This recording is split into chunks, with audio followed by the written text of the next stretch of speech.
Hello, children. In this week's Torah portion, Moshe continues to rebuke the Jewish people before they enter the land of Israel. This time, he begins with the words, "Behold, I set before you today a blessing and a curse." What does this mean? Moshe says to each and every member of the Jewish people, listen carefully, you have free choice. Before you are two paths. The path of blessing. If you listen to the commandments of the Lord your God, you will receive wonderful blessings. Or the path of the curse. If you do not listen and follow other gods, you will have troubles. The choice is yours. God does not force you. He gives you the power to choose for yourselves. Moshe tells the people that when they arrive in the land of Israel, they will perform a special ceremony. On Mount Gerizim, they will proclaim the blessings, and on Mount Eval, they will proclaim the curses. In this way, the entire nation will always remember that they have a choice. Now Moshe says something very important. In the land of Israel, it will not be permitted to offer sacrifices anywhere, as was done in the desert. Instead, God will choose a special place for this, which in the future will be the temple in Jerusalem. Only there will it be allowed to offer burnt offerings and peace offerings, to bring tithes and gifts, to celebrate the major festivals, and to eat from the sacred sacrifices. Why does God want there to be one central place? So that the Jewish nation will unite around the service of God. This week's portion teaches us again about which animals are permitted and forbidden to eat.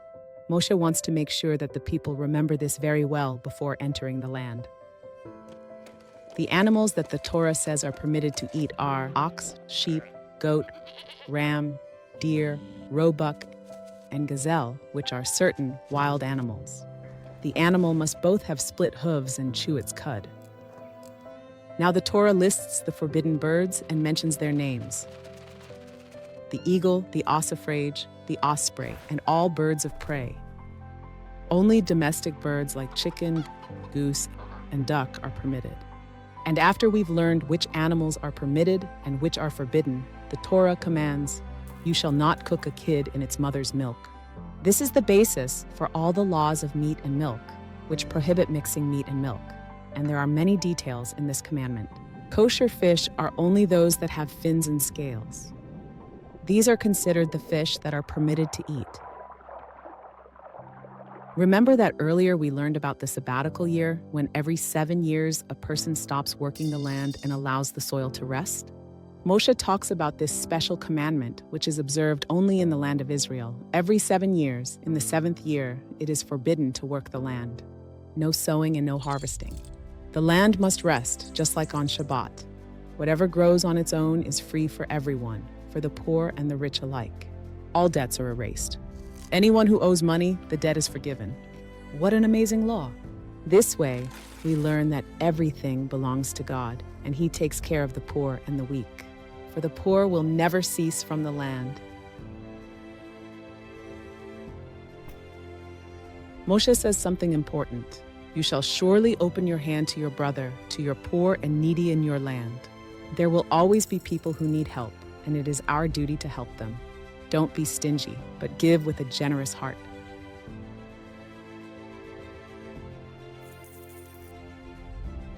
Now the Torah teaches us about the Hebrew slave.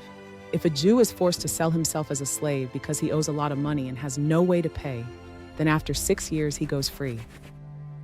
It is forbidden to send him away empty-handed. He is given sheep, grain, and wine so that he can start a new life. As stated in the verse, you shall surely give him. But if the slave loves his master and does not want to leave, they pierce his ear with an awl, and he stays until the Jubilee year, which is the 50th year. Do you know why they pierced his ear? Because this ear heard at Mount Sinai that God commands the Jewish people not to sell themselves as slaves, since we are servants of God alone. Therefore, this ear will be pierced with an awl. Another topic mentioned in the portion, the firstborn of animals.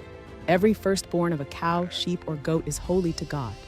It is given to the priest, and they eat it in the temple. But if it has a blemish, it is eaten at home like regular meat. Now we've reached the 3 pilgrimage festivals, Passover, Shavuot, and Sukkot. Moshe reminds the Jewish people of the 3 major holidays on which every Jewish man is required to go up to Jerusalem. The festival of Passover, which is the festival of Matzot. Do you remember the Exodus from Egypt? We eat matzah for 7 days. No leavened bread is brought into the temple. The festival of Shavuot, the festival of the first fruits. During the wheat harvest, the first fruits are brought to the temple, giving thanks to God for the crop. And the festival of Sukkot. After we have gathered all the grain, we rejoice on Sukkot for 7 days, remembering how God protected us in the desert. And it is forbidden to come to the temple without a gift for God, each according to his ability. Moshe warns, if someone comes and says he is a prophet and performs signs and wonders, but tells you, let us worship other gods, do not believe him. It's a test from God. God wants to see if you will stay loyal to him, even when someone tries to tempt you. Moshe says, you are children of the Lord your God. What does that mean? That we are God's children, and he loves us like a father. Therefore, do not make cuts on your body out of sorrow. Do not shave your head bald out of grief, because you are a holy nation. The main message, the Jewish people are about to enter the land of Israel and begin a new life. But with this great freedom also comes great responsibility. Every day you will need to choose whether to walk in God's way and receive blessings, or to go your own way and face troubles. In the next portion, we will see how the Jewish people continue preparing to enter the land, and which additional laws they will learn for a good life in the Holy Land.